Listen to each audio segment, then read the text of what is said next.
This is Pranay Kumar Singh from academics for CSC. Friends, आज हम लोग बिहार इकोनॉमिक सर्वे के कुछ महत्वपूर्ण सेक्शन को डिस्कस करेंगे। तो आज का जो यह सेशन होगा वह 69वीं बीपीएससी की प्रारंभिक परीक्षा तथा 68वीं बीपीएससी की मुख्य परीक्षा दोनों के लिए यह महत्वपूर्ण होगा। दोनों के लिए इस कारण यह महत्वपूर्ण है क्योंकि इसके अंतर्गत जो कुछ डाटा हैं उसे आप मुख्य परीक्षा में अपने उत्तर लेखन के क्रम में इसे शामिल कर सकते हैं। तो आइए अब हम लोग बिहार इकोनॉमिक सर्वे को डिस्कस करते हैं। इस बिहार इकोनॉमिक सर्वे को हम लोग चैप्टर वाइज डिस्कस करेंगे। तो आज का जो यह सेशन होगा इसमें हम लोग प्रारंभिक 1 से लेकर चौथे नंबर चैप्टर तक आज के इस सेशन के अंतर्गत हम लोग डिस्कस करेंगे। तो यदि पहला चैप्टर को डिस्कस किया जाए तो पहला चैप्टर है बिहार की अर्थव्यवस्था एक अवलोकन। तो इसके अंतर्गत 2021-22 में जो जीएसडीपी की वृद्धि दर रही है बिहार में वह वृद्धि दर है 10.98%। और यदि वृद्धि दर की बात करें तो वृद्धि दर में संपूर्ण भारतवर्ष में बिहार का जो स्थान है वह तीसरा स्थान है। पहला स्थान पर है आंध्र प्रदेश जिसका कि वृद्धि दर रहा है 11.43% और दूसरे स्थान पर है राजस्थान जिसका वृद्धि दर रहा है 11.04% और तीसरे स्थान पर है बिहार जिसका वृद्धि दर रहा है 10.98% या आप कह सकते हैं लगभग 11%। अब इसके बाद देखिए इस आर्थिक सर्वेक्षण में टोटल 14 अध्याय को शामिल किया गया है, यानी कि जो 2022-23 का इकोनॉमिक सर्वे है उसमें टोटल कितने चैप्टर हैं? 14 चैप्टर हैं 2022-23 के इकोनॉमिक सर्वे में। 2011 की जनगणना का कुछ इसमें डाटा को शामिल किया हुआ है। तो 2011 की जनगणना के अनुसार जो बिहार की जो जनसंख्या है वह है 10.41 करोड़, जो कि भारत का 8.6% है और इसका वृद्धि दर रहा है, यानी कि जनसंख्या वृद्धि दर 25% रहा है। अब जनसंख्या में घनत्व रहा 1106, जनसंख्या घनत्व है बिहार का 1106 जो कि राष्ट्रीय औसत यानी कि 382 से 724 ज़्यादा है। अब यदि बात करें राष्ट्रीय जनसंख्या आयोग का तो राष्ट्रीय जनसंख्या आयोग के अनुसार मार्च 2022 में बिहार की जो जनसंख्या थी वह 12.49 करोड़, यानी कि राष्ट्रीय जनसंख्या आयोग के अनुसार बिहार की जनसंख्या मार्च 2022 ईस्वी में 12.49 करोड़ थी। अब नेक्स्ट पॉइंट देखते हैं कि 2017 से 22 के बीच में बिहार का जो जीएसडीपी में वृद्धि दर रहा है वह वार्षिक रहा है 4.6% की, जबकि 2021-22 में बिहार की वृद्धि दर कितना रहा है 10.98%। और 2017 से लेकर 2022 के बीच ये जो 5 साल हुए इसमें वार्षिकी वृद्धि दर रहा है बिहार का 4.6%। 2021-22 में बिहार का जो जीएसडीपी है वह है 675.45 हज़ार करोड़ और ये जो जीएसडीपी है 675.45 हज़ार करोड़ वह 2020-21 की तुलना में 15% ज़्यादा है। अब हम नेक्स्ट पॉइंट की बात करें प्रति व्यक्ति आय। तो देखिए प्रति व्यक्ति आय है वह वर्तमान मूल्य पर 54,383 रुपया वर्तमान मूल्य पर बिहार की प्रति व्यक्ति आय है। यह जो प्रति व्यक्ति आय है वह 2020-21 की तुलना में 13.3% ज़्यादा है। 2020-21 में प्रति व्यक्ति आय था 47,983 रुपया। अब नेक्स्ट पॉइंट की बात करें तो नेक्स्ट पॉइंट है स्थिर मूल्य पर निवल राज्य घरेलू उत्पाद। तो देखिए 2021-22 में स्थिर मूल्य यानी कि जो बेस ईयर था 2011-12 उसके आधार पर निवल राज्य घरेलू उत्पाद की बात करें 2021-22 में तो आता 382.27 हज़ार करोड़, जबकि वर्तमान मूल्य पर निवल राज्य घरेलू उत्पाद है 614.43 हज़ार करोड़ रुपया। प्रति व्यक्ति निवल राज्य घरेलू उत्पाद की यदि बात करें तो स्थिर मूल्य पर यह है 30,779 रुपया, जो कि राष्ट्रीय औसत का 33.7% है। यदि राष्ट्रीय औसत में प्रति व्यक्ति निवल राज्य घरेलू उत्पाद की बात करें तो राष्ट्रीय औसत है 91,481 रुपया और बिहार का जो 2021-22 में निवल राज्य घरेलू उत्पाद प्रति व्यक्ति है 30,779 रुपया, यानी कि जो 30,779 रुपया है वह राष्ट्रीय औसत का 33.7% है। अब इसके बाद यदि हम लोग नेक्स्ट पॉइंट को डिस्कस करें तो देखिए वर्तमान मूल्य पर जो प्रति व्यक्ति निवल राज्य घरेलू उत्पाद है वह है 49,470 रुपया। एक हम लोग इसमें ग्राफ से समझते हैं। ग्राफ में है कि स्थिर मूल्य पर भारत के सकल घरेलू उत्पाद और बिहार के सकल घरेलू उत्पाद की वास्तविक वृद्धि दरें। देखिए, तो मैंने स्टार्टिंग में ही बताया कि बिहार का जो स्थिर मूल्य, बिहार का जो विकास दर रहा है वह 10.98% या लगभग 11%, जबकि जो बिहार का जबकि भारत का इसी समयावधि में विकास दर रहा है वह है 8.7% और बिहार का जो विकास दर है वह है 10.98%। नेक्स्ट है कि प्रति व्यक्ति निवल राज्य घरेलू उत्पाद 2017-18 से 2021-22 के मध्य 2.5% की वार्षिक वृद्धि दर से बढ़ा है। देखिए, 2021-22 में बिहार का जो प्रति व्यक्ति निवल राज्य घरेलू उत्पाद है वह है 30,779 रुपया, और यह जो है इसमें वार्षिक वृद्धि हुई है 2.5% की, जबकि इसी समयावधि में यदि भारत की वार्षिक वृद्धि की बात करें तो 0.1% भारत का वार्षिक वृद्धि दर है, जबकि भारत का जो प्रति व्यक्ति निवल राज्य घरेलू उत्पाद है वह है 91,481 रुपया। प्रति व्यक्ति निवल राज्य घरेलू उत्पाद के मामले में बिहार का स्थान देश में न्यूनतम है, यानी कि बिहार का जो प्रति व्यक्ति निवल राज्य घरेलू उत्पाद है वह संपूर्ण भारत में सबसे कम है। 2017-18 से 2021-22 तक इसमें वृद्धि दर 2.5% रहा है और वृद्धि दर के अनुसार देश में इसका स्थान 5वां है। देखिए, यदि रुपये के अनुसार बात करें तो देश में बिहार का स्थान न्यूनतम है, जबकि यदि इसमें वृद्धि की बात करें परसेंटेज के अनुसार यदि बात करें तो इसका स्थान भारत में 5वां है। इसे हम लोग ग्राफ के माध्यम से समझते हैं। देखिए, बिहार का जो प्रति व्यक्ति निवल राज्य घरेलू उत्पाद रहा है वह है 2.5% और इसमें सर्वाधिक वृद्धि हुई है 4.7% की, वह है आंध्र प्रदेश। उसके बाद दूसरा है पश्चिम बंगाल, वह है 4.2%। अब नेक्स्ट पॉइंट की हम लोग बात करें वृद्धि दर की। देखिए, प्राथमिक क्षेत्र में वृद्धि दर रहा है 9.6% बिहार का, जबकि भारत का वृद्धि दर रहा है प्राथमिक क्षेत्र में 4.1%। द्वितीयक क्षेत्र में वृद्धि दर रहा है 3.8% और भारत का वृद्धि दर रहा है 10.2% और तृतीयक क्षेत्र में वृद्धि दर रहा है 13.3%, जबकि इसी समयावधि में भारत का तृतीयक क्षेत्र में वृद्धि दर रहा है 8.4%। यानी कि एग्जाम में प्रश्न सपोज पूछ लिए जाते हैं कि बिहार का द्वितीयक क्षेत्र का वृद्धि दर 2021-22 में कितना रहा है, तो इसका आंसर होगा 3.8% और प्राथमिक क्षेत्र का वृद्धि दर रहा है 9.6%। इसी प्रकार तृतीयक क्षेत्र का वृद्धि दर रहा है 13.3%। नेक्स्ट पॉइंट है प्रमुख क्षेत्रों में यदि कुछ क्षेत्र में वृद्धि दर की बात करें तो देखिए, पशुधन के मामले में जो वृद्धि हुआ है वह है 9.5%। मत्स्य खेत एवं जल कृषि में जो वृद्धि हुआ है वह है 6.7% और खनन एवं उत्खनन के मामले में वृद्धि हुआ है 9% की। नेक्स्ट पॉइंट अब हम लोग समझते हैं कि जीएसडीपी में प्राथमिक, द्वितीयक और तृतीयक क्षेत्र का योगदान कितना है। तो देखिए, जीएसडीपी की यदि बात करें तो प्राथमिक क्षेत्र का योगदान है जीएसडीपी में 21.2% का और द्वितीयक क्षेत्र का योगदान है 18.1% का और तृतीयक क्षेत्र का योगदान है 60.7% का। यानी कि प्राथमिक क्षेत्र 21.2%, द्वितीयक क्षेत्र 18.1% और तृतीयक क्षेत्र का वृद्धि दर रहा है 60.7% की। इसी प्रकार से यदि हम लोग नेक्स्ट पॉइंट और देख लेते हैं तो प्रति व्यक्ति आय की बात अब हम लोग करते हैं।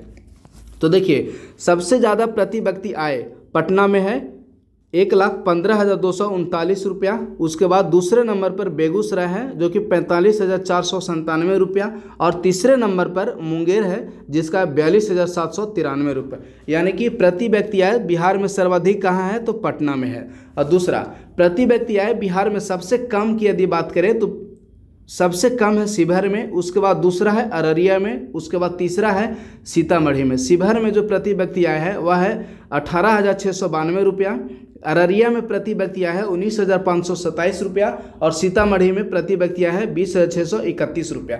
यानी कि प्रति व्यक्ति आय हम लोग सर्वाधिक की बात करें तो सर्वाधिक प्रति व्यक्ति आय है पटना में और सबसे कम प्रति व्यक्ति आय है शिवहर में।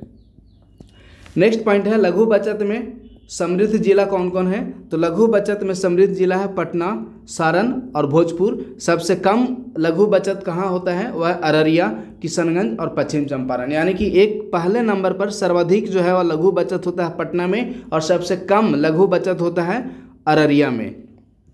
नेक्स्ट है उपभोक्ता मूल्य सूचकांक और थोक मूल्य सूचकांक के आंकड़े कौन जारी करता है? तो केंद्रीय सांख्यिकी संगठन उपभोक्ता मूल्य सूचकांक और थोक मूल्य सूचकांक दोनों के आंकड़े केंद्रीय सांख्यिकी संगठन जारी करता है। अब हम लोग सेकंड चैप्टर में आते हैं, यानी कि फर्स्ट चैप्टर में जितने भी इंपॉर्टेंट फैक्ट्स थे उसे हमने कंप्लीट कर लिया। अब सेकंड चैप्टर की बात करें तो देखिए सेकंड चैप्टर में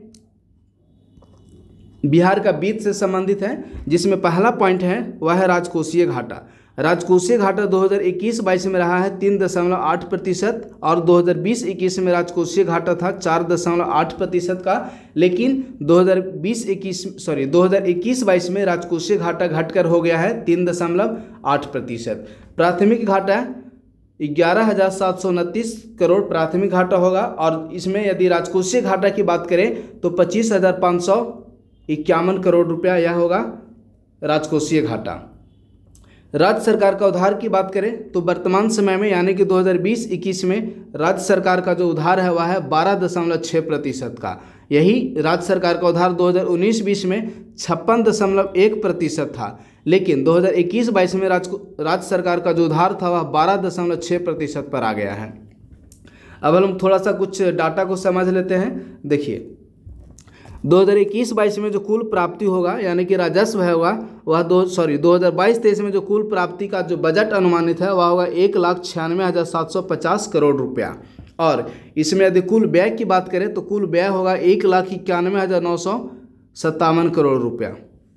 सकल राजकोषीय घाटा वह 2021-22 में 25,551 करोड़ रुपया सकल राजकोषीय घाटा 2021-22 में है, जबकि 2022-23 में अनुमानित है सकल राजकोषीय घाटा 25,885 रुपया 2022-23 में राजकोषीय घाटा अनुमानित है। इसी प्रकार से यदि प्राथमिक घाटा की बात करें तो प्राथमिक घाटा 2021-22 में 11,729 रुपया रहा, जबकि 2022-23 में बजट अनुमानित है प्राथमिक घाटा का 9,580 रुपया।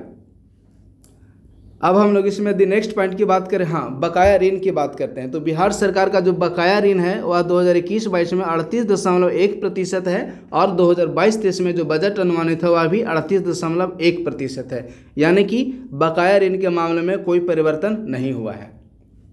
अब बिहार सरकार का राजस्व अधिशेष की बात करें तो राजस्व अधिशेष 2021-22 में 39,520 करोड़ रुपया रहा है, जबकि यह डाटा 2020-21 में 14,577 करोड़ रुपए का राजस्व बजट सरप्लस था, जबकि यदि बजट सरप्लस की बात 2021-22 में करें तो वह है 39,520 करोड़ रुपया। राज्य सरकार का बकाया ऋण में 13.3% की वृद्धि हुई है और राजस्व प्राप्ति में 23.9% की वृद्धि हुई है। इकोनॉमिक सर्वे के अनुसार राजस्व प्राप्ति में 23.9% की वृद्धि हुई है और राज्य सरकार के बकाया ऋण में 13.3% की वृद्धि हुई है।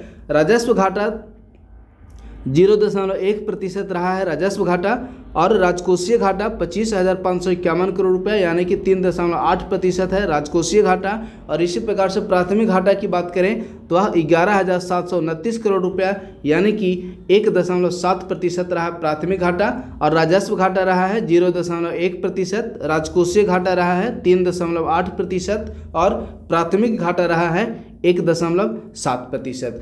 कुल व्यय में यानी कि बिहार सरकार के कुल व्यय में 16.6% की वृद्धि हुई है। 2020-21 में बिहार सरकार का जो कुल व्यय था वह 1.66 लाख करोड़ रुपया था, जबकि 2021-22 में जो बिहार सरकार का कुल व्यय है वह 1.93 लाख करोड़ रुपया है। अब हम लोग एक और डाटा के माध्यम से समझने का प्रयास करते हैं कि जो राजस्व व्यय है वह 2021-22 में 1,59,220 करोड़ रुपया था, जबकि 2022-23 का जो बजट अनुमानित है राजस्व व्यय का 1,91,957 करोड़ रुपया का बजट अनुमानित है राजस्व व्यय 2022-23 का। इसी प्रकार से यदि कुल व्यय की बात करें तो 2,37,691 करोड़ रुपया का कुल व्यय अनुमानित है 2022-23 का, और कुल व्यय जो होगा वह 23.1% 2022-23 का होगा, जबकि 2021-22 में कुल व्यय 16.6% हुआ है।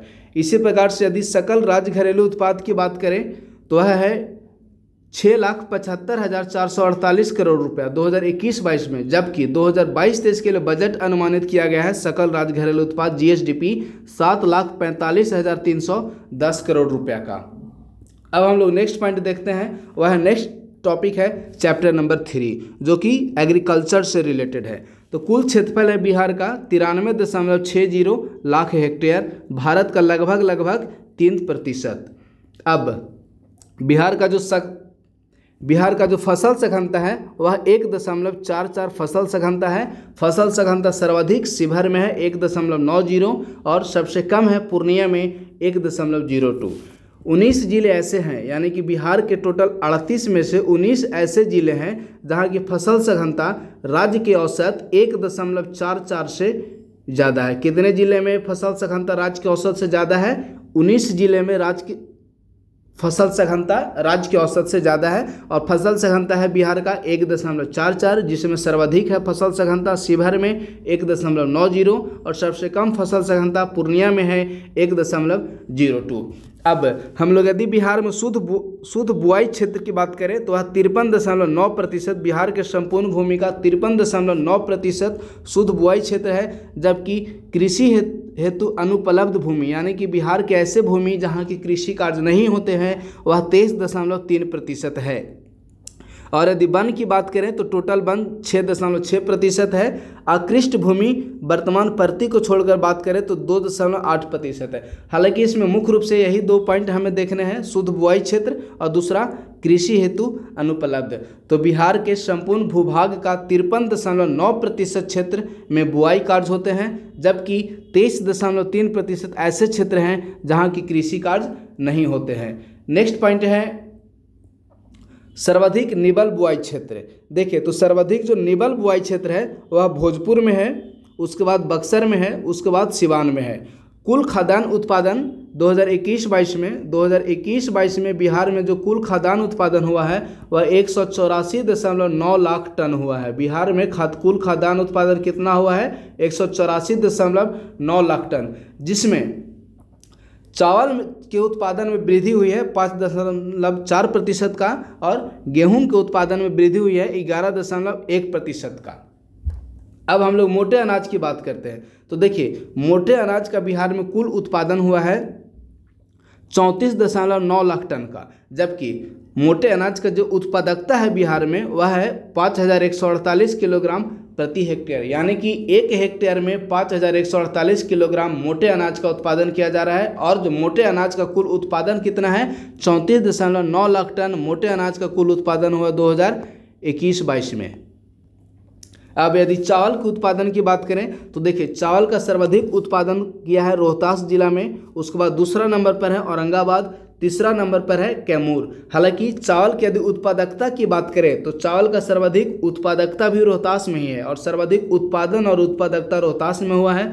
और दूसरे नंबर पर सर्वाधिक उत्पादकता में औरंगाबाद है और तीसरे नंबर पर सर्वाधिक उत्पादकता में अरवल है। नेक्स्ट पॉइंट बात करें, देखिए कुछ महत्वपूर्ण फसल हैं जिसके प्रथम जिला उत्पादन के मामले में हम लोग यदि देखें तो आलू का सर्वाधिक उत्पादन किया है पटना जिला, प्याज का सर्वाधिक उत्पादन हुआ है नालंदा जिला में, फूलगोभी का सर्वाधिक उत्पादन हुआ है वैशाली जिला में और बैगन का सर्वाधिक उत्पादन हुआ है नालंदा जिला में। अब हम लोग कुछ जैविक कॉरिडोर की बात करें तो देखिए बिहार सरकार 13 जिलों में जैविक कॉरिडोर योजना चला रही है, यानी कि बिहार के टोटल 38 में से 13 जिले ऐसे हैं जहां की जैविक कॉरिडोर योजना बिहार सरकार द्वारा चलाया जा रहा है और 38 में से 23 जिले ऐसे हैं जहां की समेकित बागवानी विकास मिशन 23 जिले में चलाया जा रहा है। इसी के अंतर्गत ये जो समेकित बागवानी विकास मिशन है केंद्र सरकार का स्कीम है, लेकिन इसी स्कीम से मिलता जुलता मुख्यमंत्री बागवानी विकास मिशन भी बिहार सरकार द्वारा चलाया जा रहा है। यह जो मुख्यमंत्री बागवानी विकास मिशन है टोटल 15 जिले में चलाए जा रहे हैं और समेकित बागवानी विकास मिशन है यह टोटल 23 जिले में चलाए जा रहे हैं। मिथिला मखाना को जीआई टैग दिया गया है अगस्त 2022 ईस्वी में, केंद्र सरकार द्वारा अगस्त 2022 ईस्वी में बिहार के मिथिला मखाना को जीआई टैग दिया गया है। अब हम लोग कुछ महत्वपूर्ण फैक्ट्स देख लेते हैं जिसके अंतर्गत बिहार के कौन कौन से ऐसे खाद्यान्न एवं वस्तु हैं जिसे कि जीआई टैग प्रदान किया गया है। तो देखिए शाही लीची को जीआई टैग प्रदान किया गया है, नेक्स्ट मगही पान को भी जीआई टैग प्रदान किया गया है, जर्दालू आम को भी जीआई टैग प्रदान किया गया है और कतरनी चावल को भी जीआई टैग प्रदान किया गया है। यानी कि बिहार के टोटल 6 वस्तु या उत्पाद ऐसे हैं जिन्हें कि जीआई टैग प्रदान किया गया है। अब हम लोग इसके अंतर्गत पशु गणना की बात करें तो पशु गणना 2019 ईस्वी में आयोजित किया गया था, जिसके अनुसार टोटल जो पशु हैं वह 3.65 करोड़ है। 2003 ईस्वी में जो पशु गणना आयोजित करवाई गई थी उसकी तुलना में 2019 ईस्वी में जो पशु गणना आयोजित करवाई गई उसमें टोटल 35.5% की वृद्धि हुई।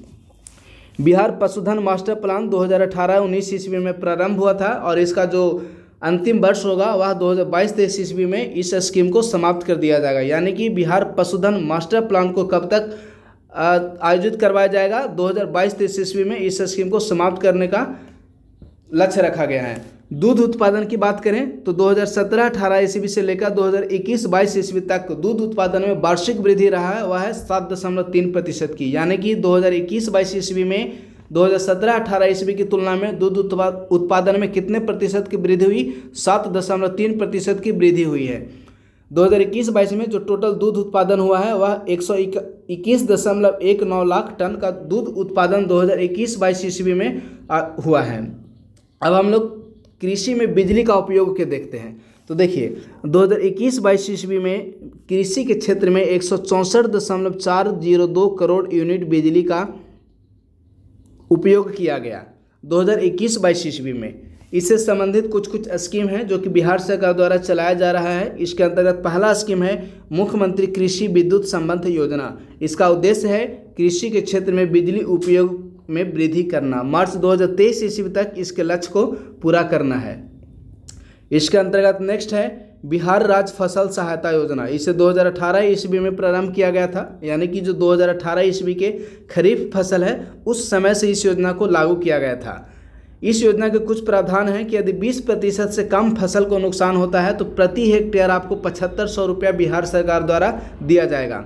जबकि यदि 20% से अधिक फसल को नुकसान होता है तो प्रति हेक्टेयर 10,000 रुपया आपको बिहार सरकार द्वारा दिया जाएगा। लेकिन यह जो बिहार सरकार द्वारा फसल सहायता की बात की गई है वह अधिक से अधिक 2 हेक्टेयर भूमि तक ही आपको प्रदान किया जाएगा। यानी कि किसी किसान का 2 हेक्टेयर से ज़्यादा भूमि है तो अब राज्य सरकार का बिहार राज्य फसल सहायता योजना का लाभ उन किसान को नहीं मिल पाएगा। नेक्स्ट पॉइंट है जलवायु अनुकूल कृषि कार्यक्रम। इसे सितंबर 2019 ईस्वी में प्रारंभ किया गया था। जब इस योजना को प्रारंभ किया गया था तो उस समय 8 जिलों में इसे पायलट प्रोजेक्ट के तहत प्रारंभ किया गया था, जिसमें नवादा, गया, नालंदा, मुंगेर, खगड़िया, मधुबनी, भागलपुर, बांका। लेकिन वर्तमान समय में इसमें बिहार के सभी 38 जिलों में इस योजना को लागू कर दिया गया है। नेक्स्ट पॉइंट है सब्जियों के लिए उत्कृष्टता केंद्र और फलों के लिए उत्कृष्टता केंद्र। सब्जियों के लिए जो उत्कृष्टता केंद्र की स्थापना की गई है वह चंडी में की गई है, जबकि फलों के लिए उत्कृष्टता केंद्र की स्थापना बिहार के देसारी में किया गया है। APMC एक्ट को बिहार सरकार द्वारा 2006 ईस्वी में निरस्त कर दिया गया था। तो आप लोग इसे जरूर याद कर लेंगे। सपोज यदि प्रश्न पूछ दिए जाते हैं कि बिहार सरकार ने APMC एक्ट को कब रद्द किया था तो इसका आंसर हो जाएगा 2006 ईस्वी। कृषि निर्यात 2022 ईस्वी में हुआ है 3276 करोड़ रुपए का, जबकि 2005 ईस्वी में कृषि निर्यात था मात्र 3 करोड़ रुपए का और 2022 ईस्वी में जो कृषि निर्यात है वह 3276 करोड़ रुपया है। बिहार राज्य भंडारण निगम की स्थापना 1962 ईस्वी में की गई थी। तो बिहार राज्य भंडारण निगम की स्थापना कब की गई? 1962 ईस्वी में। सकल सिंचित क्षेत्र की बात करें तो देखिए बिहार में जो टोटल सिंचित क्षेत्र है वह 54.96 लाख हेक्टेयर है, जिसमें सर्वाधिक सिंचित क्षेत्र है रोहतास में और सबसे कम सिंचित क्षेत्र है वह शिवहर में है। इस 54.96 लाख हेक्टेयर जो सिंचित क्षेत्र है उसमें से बिहार में सर्वाधिक सिंचाई कार्य होते हैं नलकूप एवं कुआं से, और यह 63.4% सिंचाई का जो साधन है वह बिहार में नलकूप एवं कुआं है, जबकि 30.9% नहर से सिंचित किया जाते हैं, जबकि 2% जो है वह तालाब से सिंचाई का कार्य किया जाता है। यदि नलकूप एवं कुआं से सर्वाधिक सिंचाई की बात करें तो नलकूप एवं कुआं से सर्वाधिक सिंचाई का कार्य समस्तीपुर में किया जाता है, जबकि नहर से सर्वाधिक सिंचाई का कार्य रोहतास जिले में किया जाता है। चरम सिंचाई क्षमता बिहार की है 117.54 लाख हेक्टेयर और बिहार में बिहार सरकार द्वारा कुछ महत्वपूर्ण कार्य किए जा रहे हैं कृषि से संबंधित, तो उसे हम लोग देख लेते हैं। तो गणितीय मॉडलिंग केंद्र, इसे वर्ल्ड बैंक की सिफारिश के आधार पर स्थापित किया गया था। तो गणितीय मॉडलिंग केंद्र की स्थापना बिहार के पटना जिला में किया गया है तथा भौतिक मॉडलिंग केंद्र की स्थापना बिहार के सुपौल जिले के बीरपुर में किया गया है। तो फ्रेंड्स, इस प्रकार से आज का जो यह सेशन था वह समाप्त हुआ। हम लोग नेक्स्ट टॉपिक के अंतर्गत नेक्स्ट चैप्टर को डिस्कस करेंगे। धन्यवाद।